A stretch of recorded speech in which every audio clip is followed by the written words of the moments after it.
building a singleton isn't particularly difficult, so that's what we're going to do first. Now what I'm going to do is I'm going to define an interface called iDatabase.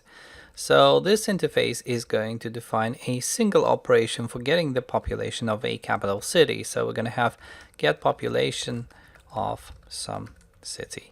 Alright, so having this interface, what we can do is we can make a database, and I'll call it Singleton database just to show that it's a singleton, and this database is going to actually read data from some external store. So what I'm going to do is I'm going to make a new file. Let's go ahead and make a new file here. I'll just add a plain text file which is going to store a bunch of capital cities. So let me just do that quickly.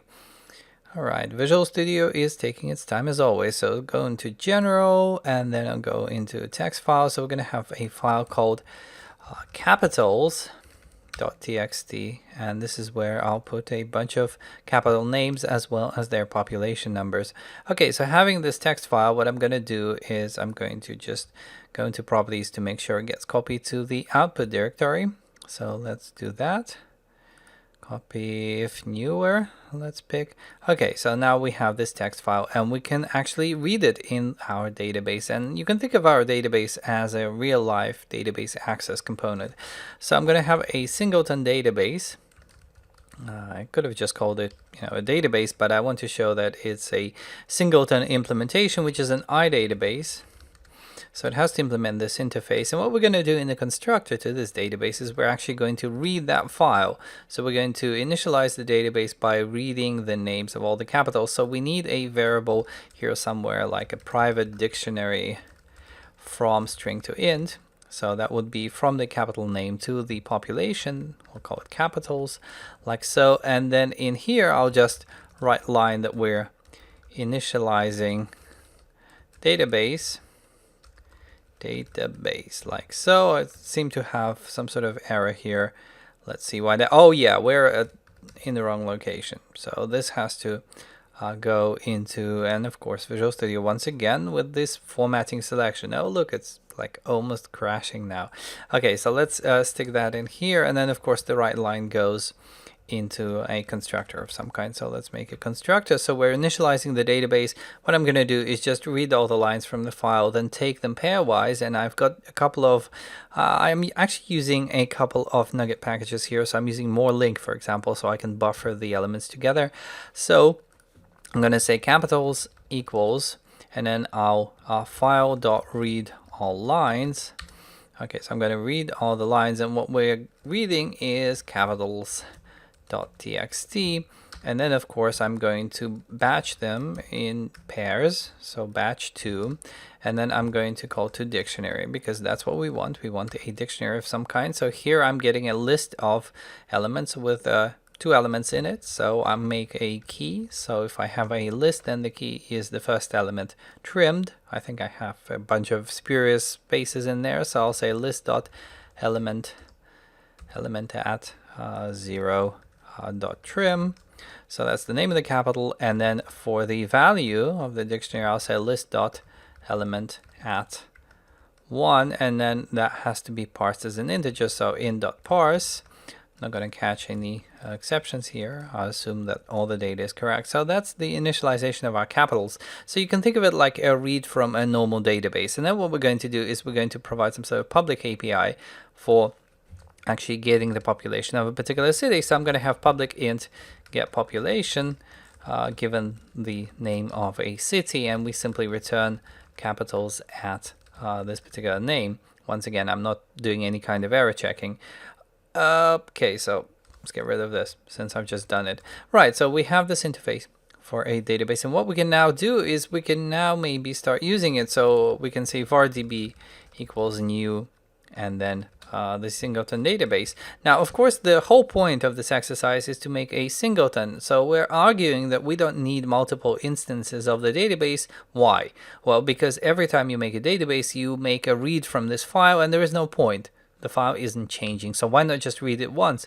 And so you want to prevent anyone, and that includes both your developers as well as anybody consuming this library externally, from making more than one singleton database. You don't want people to call the constructor on the singleton database. So what do? Well, One obvious solution is you simply make the constructor private. So you hide the constructor completely. So just Alt Enter to private. Okay, so now you cannot make a singleton database. Now the question is, well, how do you get it then? And of course, the typical implementation of a singleton, and the one that we're going to do, is by simply making a static field of some kind and then exposing that field as a static public property. So you can write something like the following. For example, you can make a private singleton database instance, and of course it has to be static.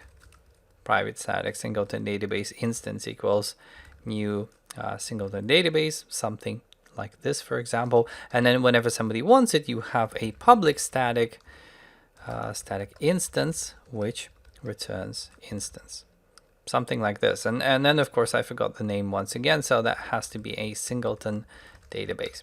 There we go.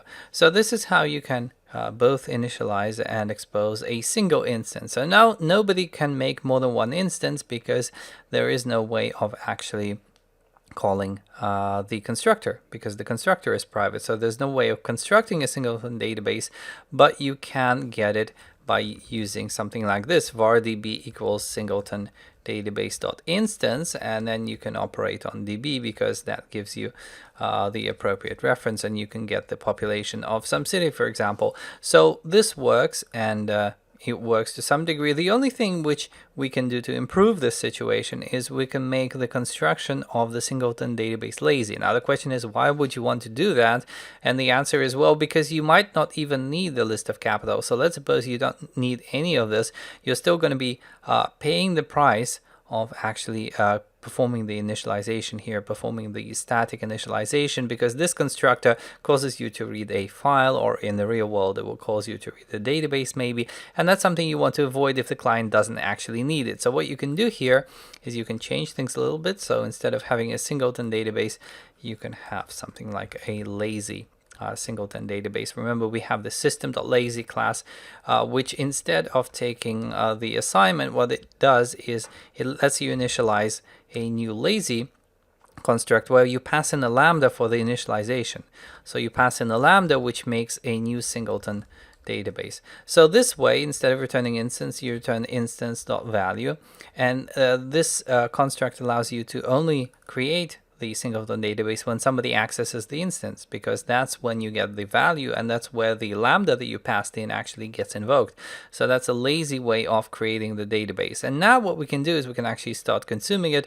So here I have var_db equals singleton database.instance. I can make a city, for example, Tokyo, and then of course we can write line its population. So we'll have city has population, and then database dot get population and provide the city. All right, so let's see what the output is. All right, so as you can see, we initialized the database, and Tokyo has population, what is it, 33 million? That's a lot of people. Okay, so this is a rather good implementation of the singleton. It's lazy, it's thread safe, it's, you know, everything that you want it to be. So the question is, what is wrong with it? Why is singleton such a bad idea? And that's what we're going to see in the next clip.